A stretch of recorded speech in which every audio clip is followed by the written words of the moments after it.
আমরা দেখতে পাচ্ছি যে নদী এখান থেকে ভাঙছে, ভেঙে এই দেখেন পুরা পুরা পুরা এরিয়া পানি ঢুকে গেছে।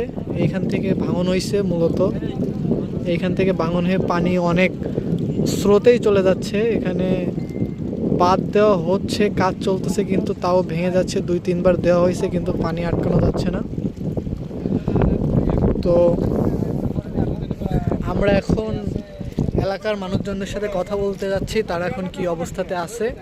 আগে আসলে অনেক লোক ছিল, আজকের অন্তত ধরেন 2-3 হাজার মানুষ কাজ করে। আবার আপনি যদি কালকে সকালে আসেন, আসলে গ্রামের মানুষজনদের সাথে কথা না বললে বোঝা যাবে না তারা কি অবস্থাতে আছে, তাদের কি কি প্রবলেম হচ্ছে। তো আমরা আজকে সার্ভের জন্য আসছি।